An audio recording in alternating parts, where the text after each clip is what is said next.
Today, these three popular head shavers will battle head-to-head for the title of Best Rotary Head Shaver in two categories, dry shaving and wet shaving. Does price make a difference? Let's find out.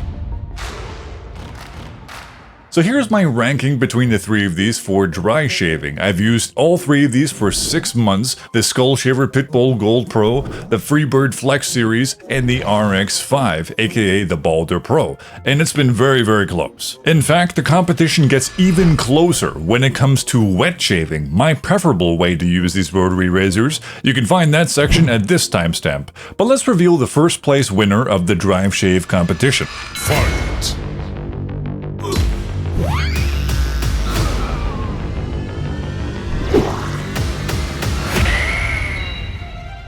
So why have I come to this conclusion? Simply put, the Pitbull Gold Pro is absolutely fantastic for dry shaving.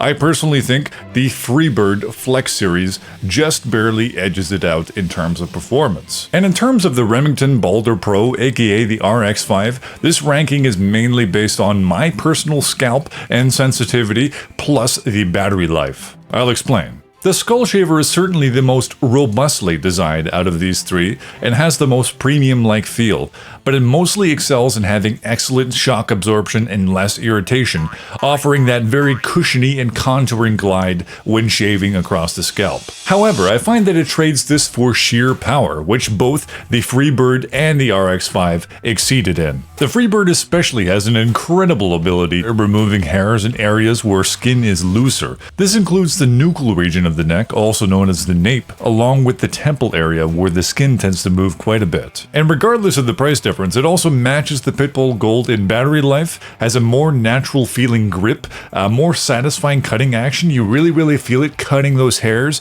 You just hear it go bzzz, bzzz. So a lot more satisfying for me personally, and just a closer shave overall, and faster, closer and faster. The rotary heads are very compact. It doesn't have that much of a shock absorption system per se. It contours a little bit, not as well as Pitbull Gold Pro, so it does give a bit of redness sometimes, but even for my sensitive skin, it hasn't given me any kind of issues, which, moving on to the Remington Balder Pro, this for me kinda hurts. In fact, the first 5 or so times that I used the RX5, it gave me gnarly cuts all over my scalp. I have a mole here at the top of my head, so not only did it cut me there, it like gashed that open, and it cut me all over, especially in the back of the head, some in the front of the head. It was pretty shocking, and the cuts only stopped when I acclimatized my scalp to a more harsher stimulus, aka disposable razors. And even then, the scalp feeling I would get afterwards, just like a painful, irritated feeling, and I kind of have an idea of why. I can place the rotary heads of the Freebird and the Pitbull on any point in my head, and you have a full hugging situation. Every single curve imaginable is being caressed, and you feel every single rotary blade on every single stroke. With the RX5, there's actually a lot of spots where you're just getting basically just the center, and it feels like it's scratching you almost. So like, I'll put it on. See if I look up, you can see that. You can see that on the vertex of the scalp right there. It kind of has a bit of a lift to it.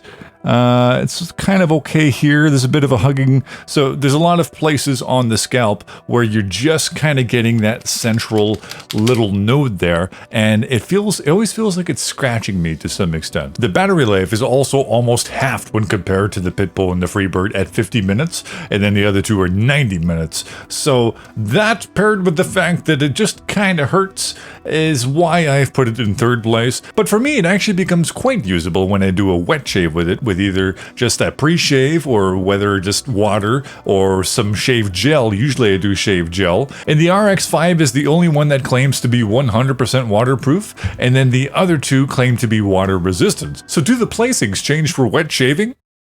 Let's see how. Fight!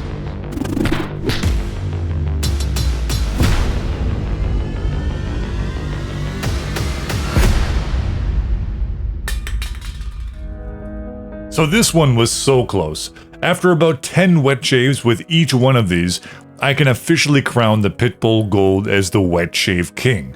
Very closely followed by the Freebird, and the RX5 is better for me when wet shaving, but it still has some issues. The Freebird and the RX5 once again win in sheer power. Look how much the Freebird removes in one swipe. Bam! Pretty wild. But I feel like the Pitbull was almost made for wet shaving. Plus the ease of cleaning, clog resistance, and just the sheer amount of space underneath the blades takes this ranking absolutely home. The Freebird, although it's excellent for wet shaving, the head of it is just too small. And to shave your entire head, you usually have to clean it out at least once, and the moisture sometimes makes it hard to take out that centerpiece. But you can wet shave your entire head with the SkullShaver Pitbull with no cleaning until all the way at the end, and I haven't even noticed a decrease in performance halfway through. Both the Freebird and the RX5, once that receptacle area starts filling up with gunk and shaving cream and so on and so forth, the Freebird, for example, just stops cutting the hair, and the RX5 just physically seizes up, and you have to like stop over and over. It makes this noise.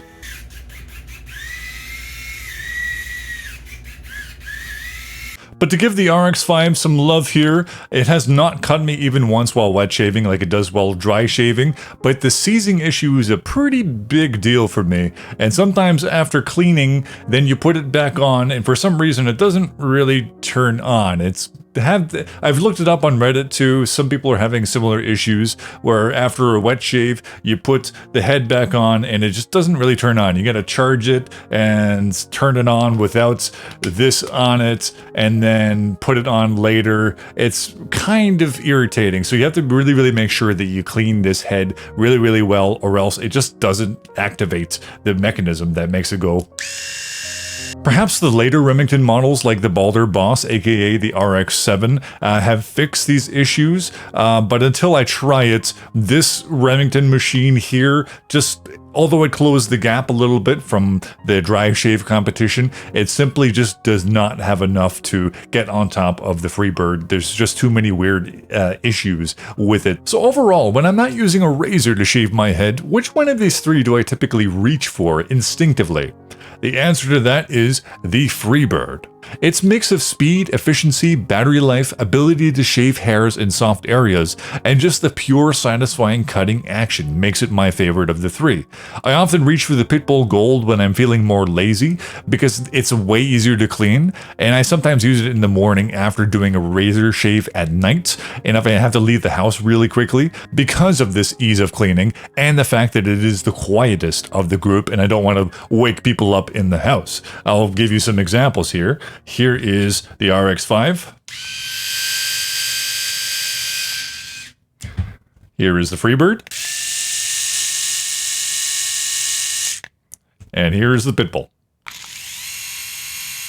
Quite quiet. I can even speak over that. No problems. This has been Kaz from Amberlight. Hope you enjoyed this comparison / battle / review, whatever you want to call it. Have a lovely day. Please like and subscribe. Bye-bye.